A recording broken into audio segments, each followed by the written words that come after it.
Welcome to Come Heal Yourself with Monica Goyle on OMTimes Radio.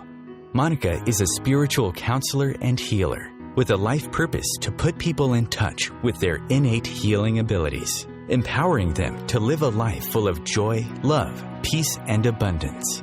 Through this show, you'll learn to heal every aspect of your life by connecting to your higher self. And now your host, Monica Goyle. Welcome, friends. Namaste. Come heal yourself. Would you like to talk about the three principles in understanding life, ourselves, and others today? We have spiritual master Abbot George Burke, also known as Swami Nirmalananda Giri, who is the founder and director of the Light of the Spirit Monastery, Atma, Jyoti Ashram in Cedar, Crest, US, with us today. Welcome, Brother Abbot. Thank you very much for letting me be here. We are so honored to have you in the show today. I know you have been to so many pilgrimages to India, studied so much, and we are delighted that you are here to share your wisdom with us today. Welcome. Thank you very much. So, brother, tell us about your background and how you became an Abbot Swami. Well, it's a long story, but I think I can maybe make it short. I came from a fundamentalist Protestant Christian background. Mm-hmm. I come from a family, actually, a long family of people involved in religion. I mean, even some centuries back. In fact, some of my relatives were actually Crusader kings of Jerusalem. Wow.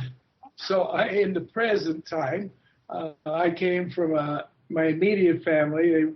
We were all church workers, Sunday school teachers. I taught my first Sunday school class when I was 11 years old. Oh, my God. From then on, regularly was active in church work. Mm-hmm. And I was not fully content with that, because when I read the Bible, the New Testament, especially the book of Acts, it was obvious that Jesus' disciples were transformed into spiritual beings far beyond what they'd been before. Mm-hmm. And so I began to realize all kinds of doctrines and dogmas don't matter. The question is, what about this transformation? And so nobody seemed much to have the answers.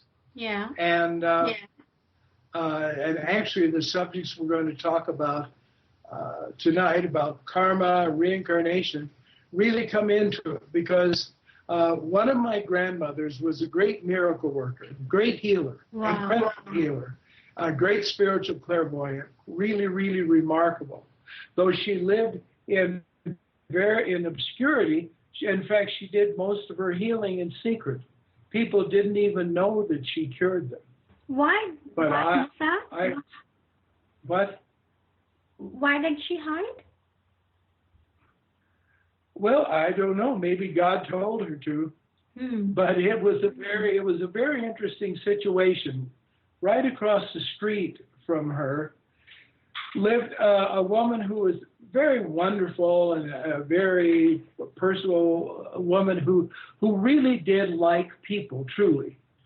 And since she didn't work, she and her husband both retired, she just went through the little town, which, by the way, was only 450 people. And oddly enough, and it, of course, had to have been done by God's demand, she used to visit my grandmother at least 3 or 4 times in a day. Wow. Yes, and she would always tell us what was happening.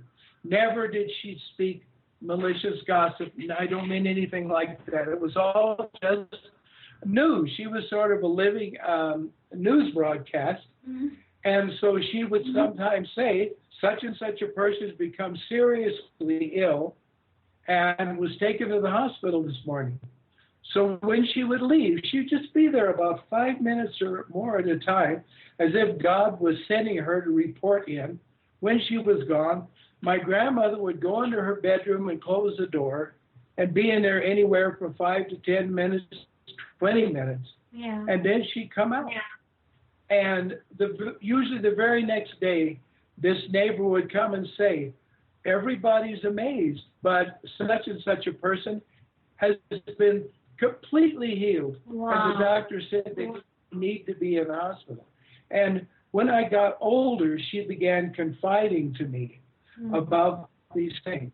And but it just kept, you know how it is when if people get a really widespread reputation for healing, then people start mobbing them. Yeah. Yes, you know, for example, every time I would visit India, I would usually travel with Anandamayi Ma, who, as you know, was one of the major spiritual figures there. And wherever Ma went in large cities, I mean, she was completely mobbed. And when she would come to Calcutta, for example, they would actually have to bring out an entire division of the Calcutta police just to control the crowds, which were thousands of people. And there were people who actually came because they wanted something of hers for the holy vibration. They would come with scissors. They tried to cut off some of her hair or even some of her clothing. Yeah, I mean, it was really true. I've witnessed what it was like. It was truly amazing, because this is the great faith. One of the great jewels in India is the great faith of the people, which is fortunately not based on hearsay and other people's ideas, but on the fact that so many of these great people are living there, moving around among people, and you know, we see it every day. You see people who are of a whole order of being. They've obviously evolved into something beyond the ordinary human being. So, I think I got a little bit off the track there. So the thing was, my grandmother, this is my mother's mother, was a miracle worker. Actually, my father's mother worked miracles, but of a different kind. So anyway, when my mother died when I was 5 years old, and then when my grandmother left this world when I was 19, it was the greatest and worst blow of my life. Yeah. You know, really, really, really terrible, because she was more like a deity than like an ordinary human being. And so on the anniversary of her death, which in, you know, many religions, you commemorate the person on that day. So on the 1 year anniversary of her death, I had a very, very vivid dream about her. And when I woke up, and so I got out of bed, and I was in college at that time. My parents were gone off to work. And so I left my bedroom and I walked out into the living room.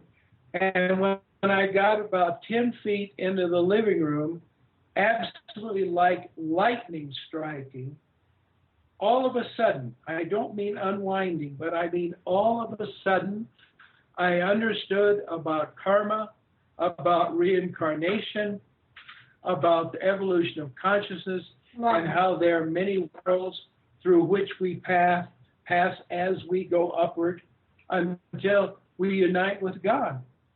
And then I staggered more than I walked over to the sofa, and I sat down.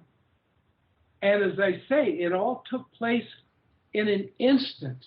It was as if a person, say, was a mile above, say, on a mountain, a mile high, and suddenly the doors just opened up and they saw the panorama all at the same time.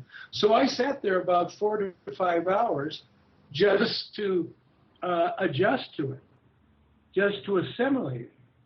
And so those three things, which I'd like to discuss tonight, that is karma, reincarnation, and the evolution of consciousness. I realize these are the three fundamental facts of life. And if we don't know these facts and we don't have a meaningful understanding of them, then we'll have great difficulty in understanding our life or the life of other people. So anyway, that was, so when that happened, and therefore I thought, first I was shocked. I thought, oh my God, I'm not a Christian anymore. What am I going to do? I loved religion. I thought I've got to have a religion. And so, interesting enough, at the same time, I was convinced that I should do meditation.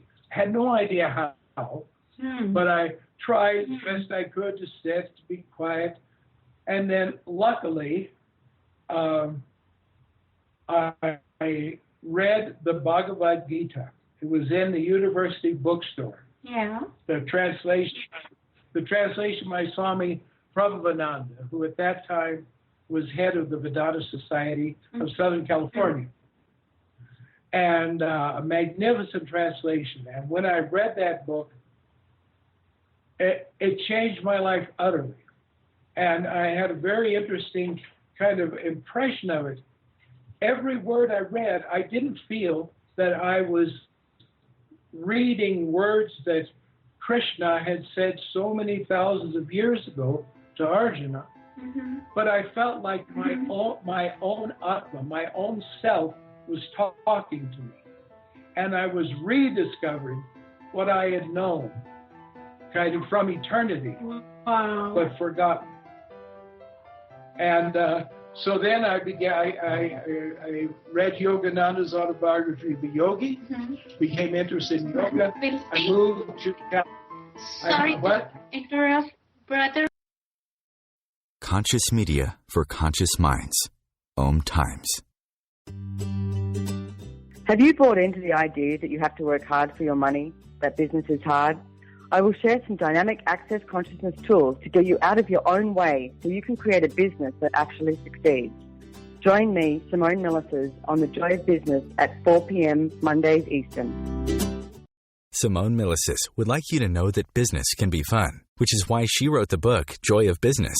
What if you could have the joy of business rather than the stress and struggle? Most of the time, the only thing stopping you from a thriving business is you. In the Joy of Business book, Simone gives you access consciousness tools and pragmatic ways to get out of your own way and to create the business, life, and living you know is possible and beyond what this reality says is achievable. Business is joy. It's creation. It's generative. It can be the adventure of living. You can purchase your copy of the book through Amazon or Joy of Business website, www.accessjoyofbusiness.com.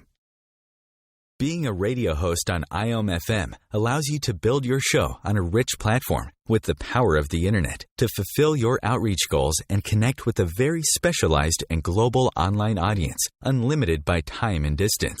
OMTimes Radio will provide you with web relevance, a recognizable conscious brand, and with the standard of excellence that has accompanied every single OMTimes endeavor. Host your show with OMTimes Radio Network. What if living didn't have to be so serious? What if you could move beyond your problems with greater confidence and ease than you've ever imagined? Throw your labels out the window and join the Irreverent Therapist for practical tips and a very different way of approaching the changes you would like to create. Marilyn Bradford and Pam Hodling have empowered hundreds of people to come out of self-judgment, quit looking to experts, and begin to create the lives they desire. Join us Wednesdays at 7 p.m. Eastern on the Irreverent Therapist Show.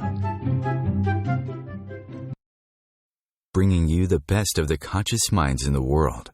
OMTimes Radio, your conscious lifestyle on steroids.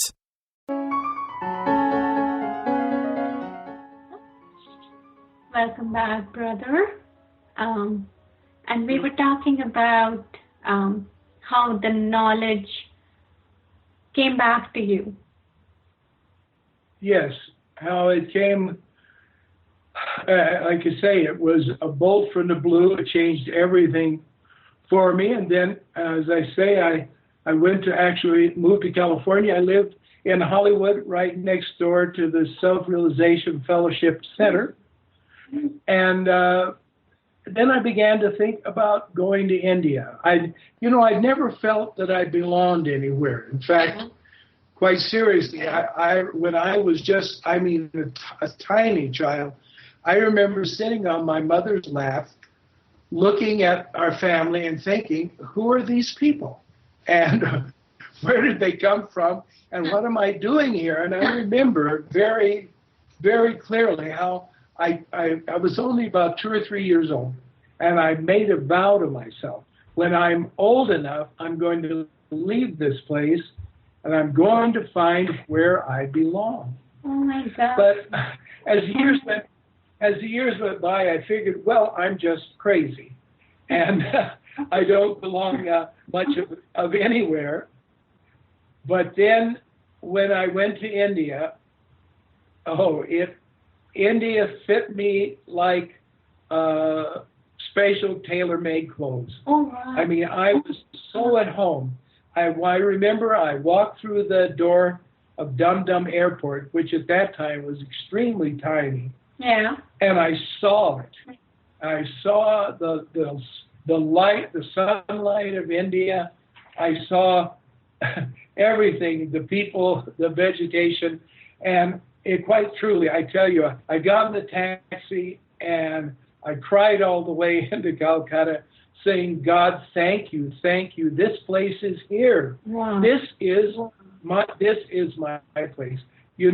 Because East and West are so different, India can drive a lot of people crazy. Yes. In fact,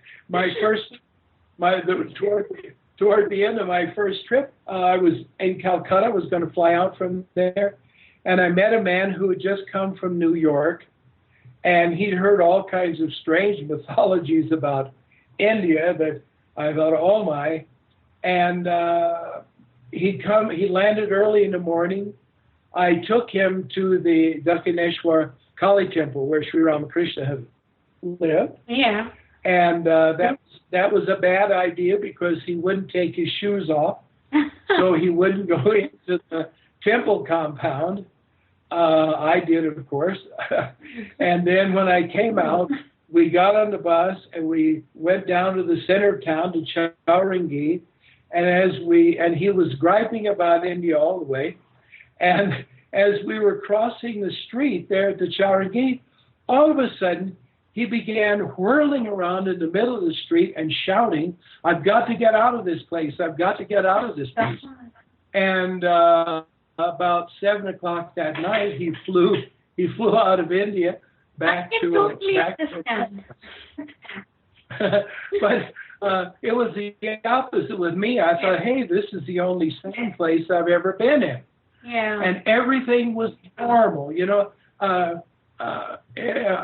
nothing was alien to me. Nothing was unusual. For example, I was out in the plains where there were just villages. Uh-huh. I was in a village. They had just about 100 mud huts, thatch roofs and so on, and I knew all the social customs. I'm telling you seriously. I knew exactly what to do. I was often with very strict Orthodox people that, had lots of ideas about, don't touch, don't this or that. I never broke a rule because somehow I knew this is the way to be. So at last, I was relieved.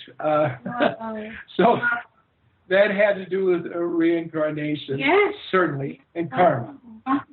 Can we talk a little bit about what karma really is? Yes, please. Yeah, everyone's interested in karma as they should be, because if it wasn't for karma, they wouldn't be here. And there's lots of ideas about it. I think most people, I know I did for some while, they think of karma as some type of force that's moving. You have sort of your own bundle of karma, or say a cloud of karma, and it's sort of just, floating around somewhere. And then every so often, lightning comes out of the cloud and hits you, and that's reaping your karma. And so this is seen as a very external thing, but in reality, karma, comes from the word kri, which means to act, to do something. So karma is both action and reaction. The universe is completely made of energy. Our perceptions of solid matter are quite wrong. And it's magnetic energy. And our minds, which are vibrating fields of subtle energy,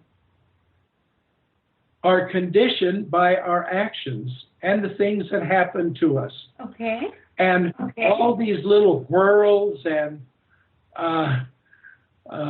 sort of crinkles and so on in this field of energy, that's really our samskara, our karmic conditioning. Ultimately, it's our own mind. It truly is all in our head. Sri Ramakrishna often would say, Mon Sho, the mind is everything. Because, in fact, we don't see the world around us at all. We see an interpretation that the mind makes of the sensory impulses. So mind is everything for us. So Buddha was very, very intent on this. Because, as I say, people tend to see karma as outside themselves. But our karma is inside ourselves. And therefore, karma can be changed, karma can be dissolved by changing ourselves, by purifying ourselves, and it is dissolving and melting away these conditions. Now, you see, let's say I steal. Yeah. Maybe, let's say in a past life, maybe I've been a good thief, in fact. I'm very proud of myself. So I come into this life, and there is thief vibration in my mind, or we could call it thief consciousness. That will draw to me people that will steal from me. Now, the sort of pretty common idea now of karma in the contemporary world is, well, if I stole $50 from someone, then eventually in the future someone will steal $50 from me. That's a very exact thing. And when that happens, the karma has been worked out and fulfilled. But that's a mistake, because if the thief karma persists in my mind, I'll keep getting stolen from until I purify my mind, you see. And this was one of the first great lessons that I learned. There was a particular person in my life who had never done anything to cause me misery and suffering for about 7 years. And a very spiteful person. In fact, who literally didn't have a friend in the world because people were terrified of the malevolence of this person. And I would never let myself be angry with them or hate them, but still, it was awful. But then when I understood it was karma, I realized, well, if you call up on a phone and you make an order and say, please, I want to get this and that, send it to my house. It comes to your house, you get what you ordered. So I looked at that person and thought, that is my karma, and therefore, that is me. That is my own mind. That is my negativity. If I want to blame anyone and say, oh, I was hurt, I was this, I was that, I must blame myself. And I think this is very, very important in this view, because you see, one of the basic lessons of life is to be a responsible person. And you have to accept responsibility for your actions, and therefore also for the reactions that come to us. So, someday, for example, I've had the experience of people just telling outright lies about me when I was in college. Yeah. Rather silly lies, nothing terrible. They never claimed I was a criminal. But I do remember that one time, one of my friends said, I'd like to ask you a personal question, and will you please promise not to get mad at me? And I said, well, of course I won't get mad at you. What's your question? And he said, well, is it true that when you were 16 years old, you ran away from home and became a piano player in a bar? I said, I should have been that lucky to have such an interesting life. No, when I was 16, I went to live with my grandmother and looked after her since my grandfather had died. So it's very different. But I realized, well, I told silly lies about someone in a previous life, so silly lies are being told about me. Oh, wow. It's very important. Yeah, you see, it's easy. You know, Monica, I'm sure we've all met people, they like to say, oh, this person was mean to me, and that person lied to me, and this person stole from me, and they have a whole panorama of poor little me stories, and they don't realize is they're telling you, I'm a liar, or I have been a liar, I have been a thief. I myself have harmed people. I have wronged people. So, you know, it's really good to not tell people about these bad things, because it's you're really confessing your own sins. So, you know? I have a question. Can someone interfere with another person's karma? No, absolutely not, because it's that person's own mind. It's that person's own heart. It's their own life. We'll take a very short break here and we'll be back.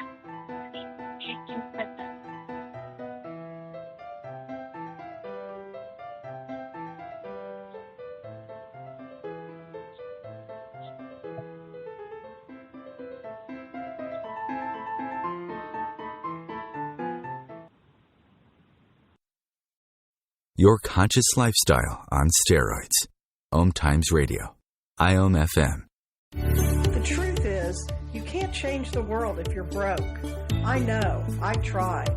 Isn't it time you turned your life's calling into a profitable, freedom-based business? I'm Michelle Barr. Join me every Thursday at 2 p.m. Eastern for Sacred Success. As difficult as it is to believe, there are places in Africa where human traffickers sell albino children and their body parts for use in magic rituals.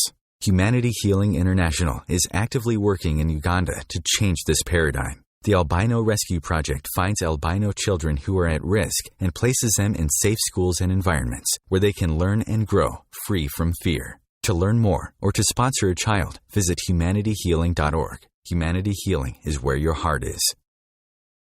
Host your show on IOM FM, the radio network of OMTimes Media, one of the more recognized brand names in the conscious community, and is backed by the extensive marketing reach of OMTimes. Hosting a show on IOM FM immediately connects you with our extensive dedicated community.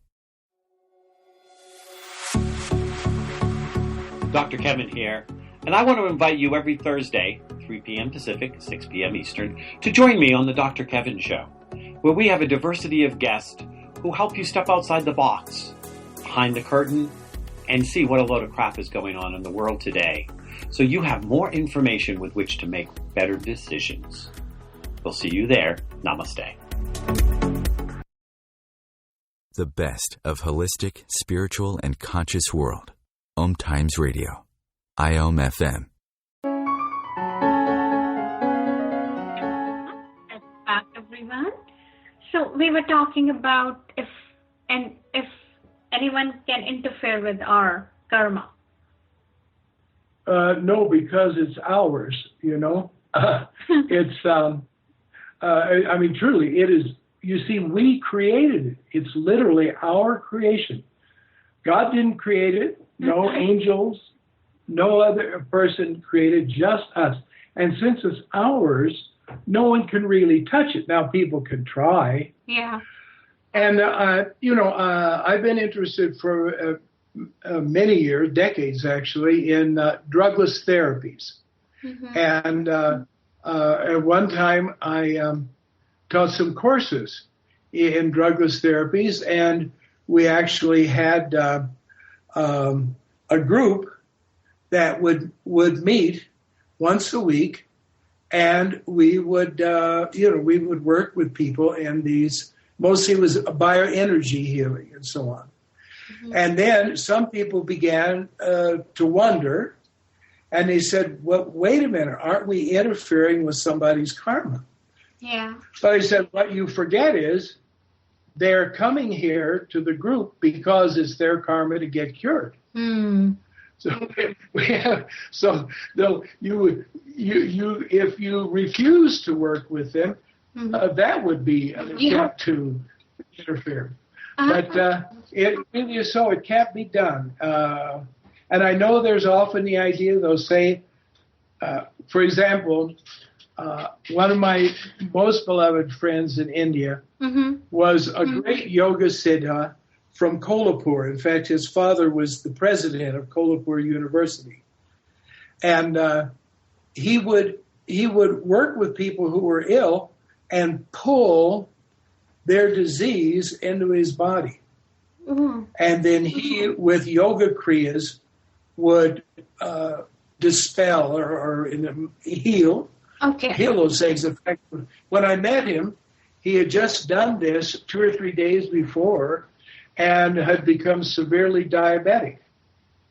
And it took him 2 or 3 weeks to clear up the diabetic condition. God. However, what the problem, and it was his goodness. I mean, it was really being a kind and merciful person. Mm-hmm. But those people would get those diseases back, you see, because they keep doing the things that brought on the disease. Mm. Yeah, and it sometimes happens. You have a healer, very good healer, and they can work with a person and cure them. And I mean, remarkable, miraculous cures. And then maybe half a year later, someone says, well, that healer supposedly cured them, but they've been going to the doctor and they've got it again. In fact, I knew 2 people that this happened. There was a very remarkable Christian healer named William Branham. Mm-hmm. And I'm telling you, I saw him work amazing miracles. I mean, I saw people's bodies change before my eyes. I mean, I was watching. I remember there was one woman, she had a withered leg. It was her left leg was just like a little stick. And it was also about 4 or 5 inches shorter than her other leg. And I'm telling you, as I stood there, actually at the edge of the platform, I saw her leg lengthen and fill out, and it was a normal leg, and I would say less than 20 seconds. Amazing. Yeah, I saw this.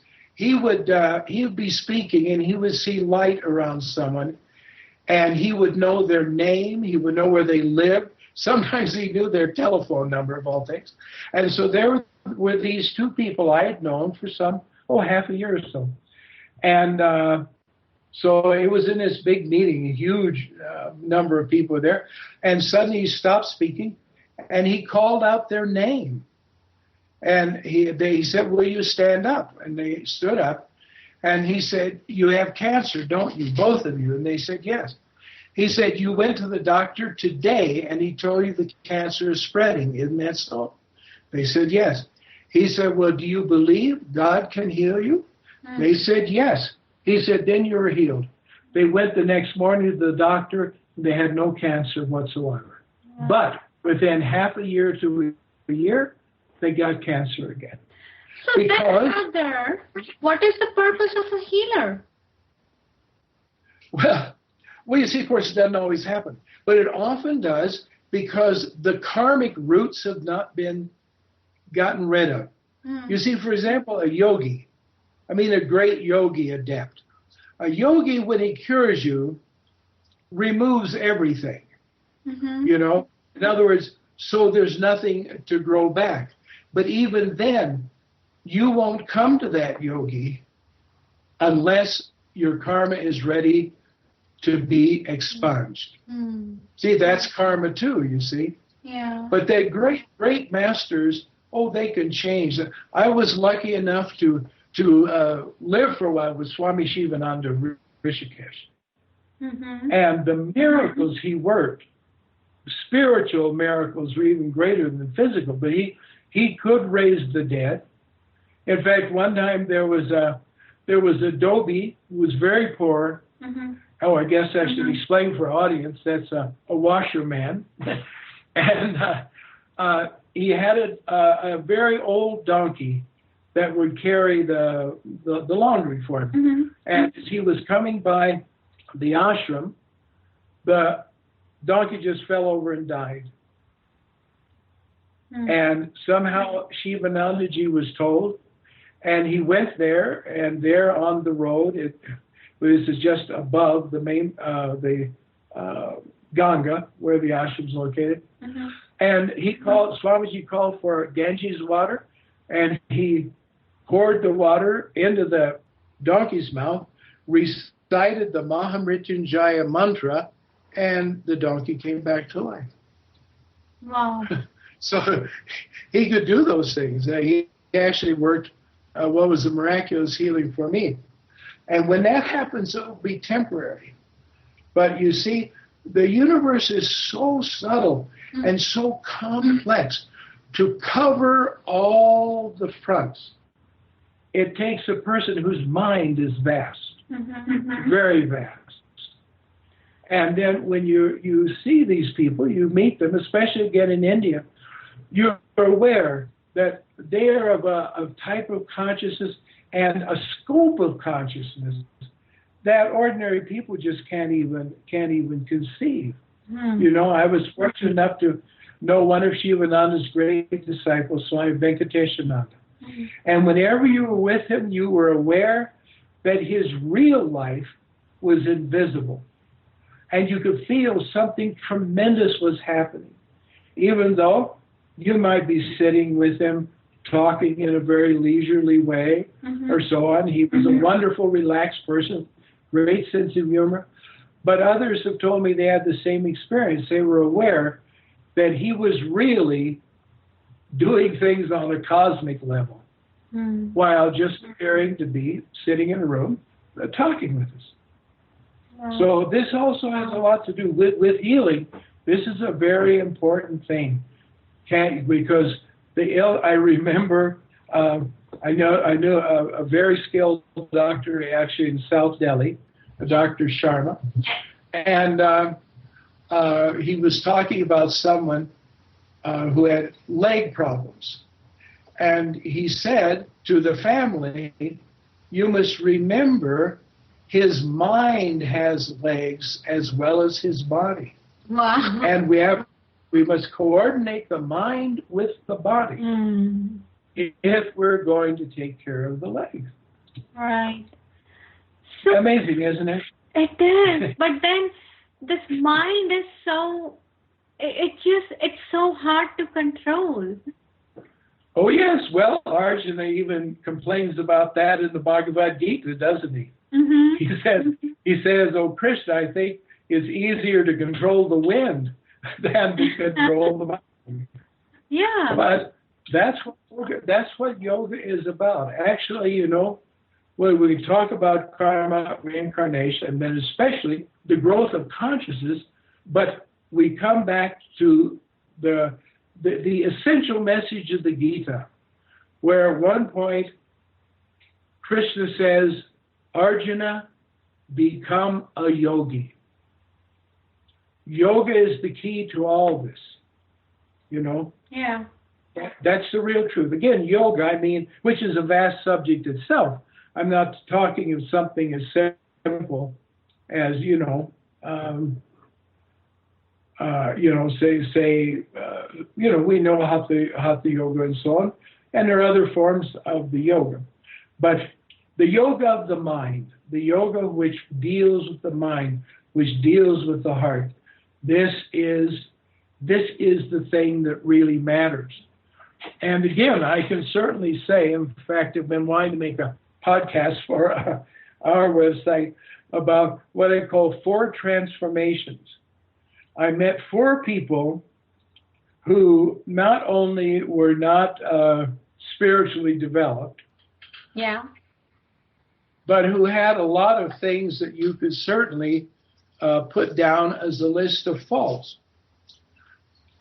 But they were practicing yoga. And when I met them years later, there was one, in fact, I couldn't recognize. It was just unbelievable. And this man, he was a sadhu, but he was very self-involved, very selfish. And, for example, he was staying with this very devout family in the north part of Delhi. And every morning, they had a puja room, beautiful altar and so on. And every morning, the ladies of the household did this puja. And one of the things they did was they made sandal paste, for decorating the deities and so on. Well, this Swami would walk in and he would demand that they give him the sandal paste to make a fancy tilak on his forehead before the deities had been worshipped and before it had been offered to the deities. And they would say, Swamiji, we first have to make the offering, and then you can have it as their prasad. He'd say no, and he'd take the sandal paste out of their hand and put it on himself, all right? Well, when I met him some years later, he was virtually unrecognizable. Wow. Uh-oh. Time to break. No, we'll take a short break and be right back.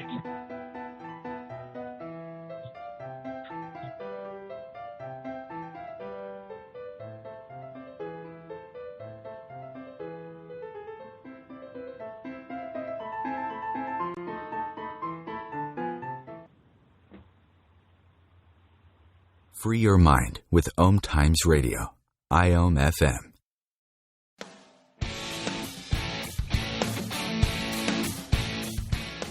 Looking for inspiration?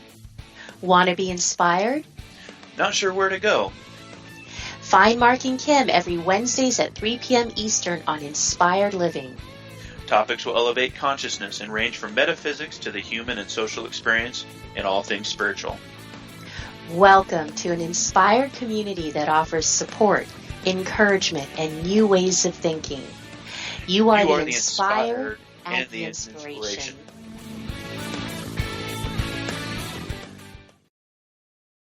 What if business could be fun?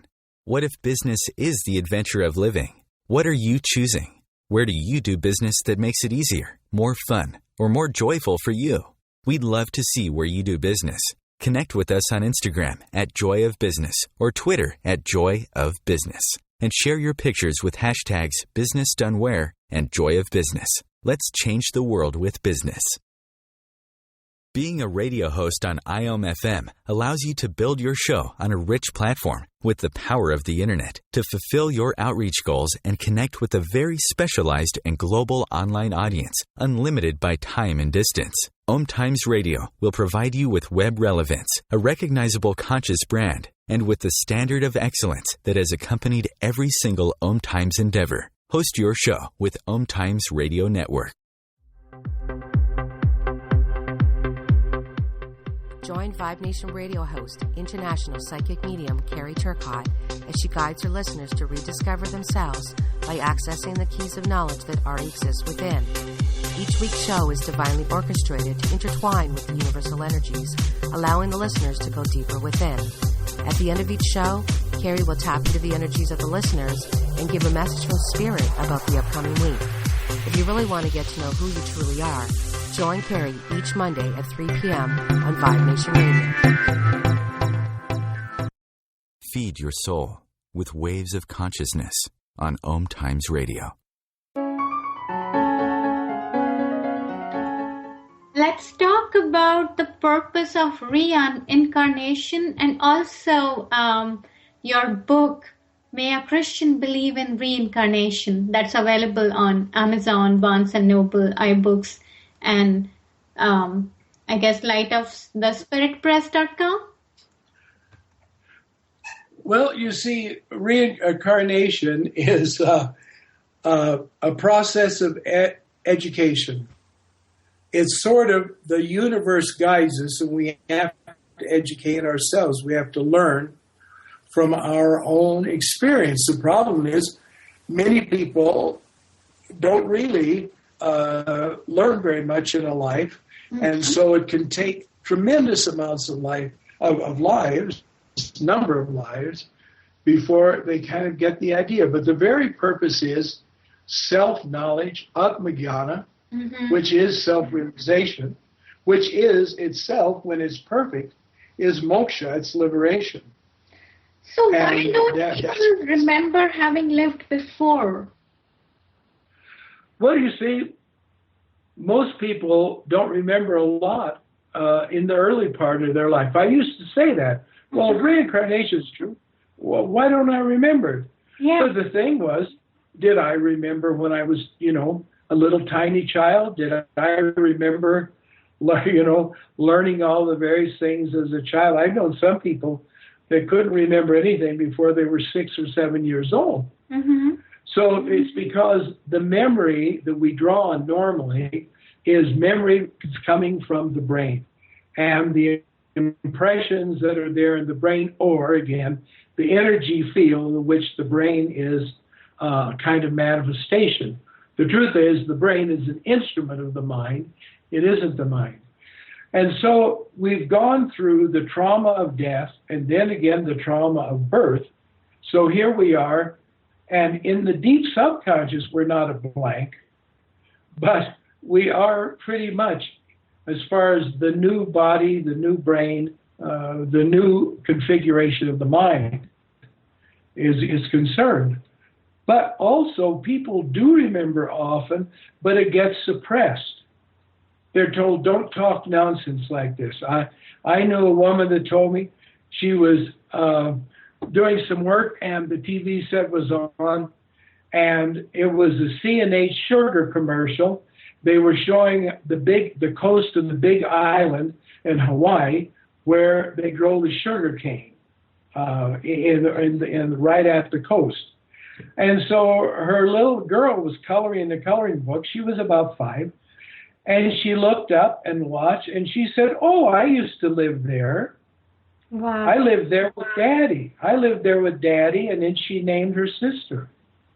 And she was very matter-of-fact about it. I had the experience when I was 5, when my mother had died. We went to the funeral home, and we went in, and sometimes in this facility, there were 2 or 3 people waiting for funerals, so there were caskets here and there. And so when we came up to where my mother's casket was, my little cousin, who was about 4, said, why, look at that. That's where they put me when I died. Wow. Just in that very place. And people say, oh, don't be silly. You see, we say that to children, and they also take it as a command because they're very, very, especially very sensitive to the parents, and those memories don't come up anymore. But very often, children will tell you if you haven't told them they couldn't. And they can even, I know you're working with healing. I can tell you of a family of yogis where the mother was feeling very ill, and she was lying down, and her little girl, who was only 3 years old, came up and said, Mama, why are you lying there? And she said, oh, I don't feel well. And this little 3-year-old girl said, I have healing hands. Oh my God. Would you like me to heal you? And she said, yes. And that little child put her hands on her mother's head, and in a matter of moments, she was perfectly all right. Yes, I can totally relate with that. Yeah. So if we don't suppress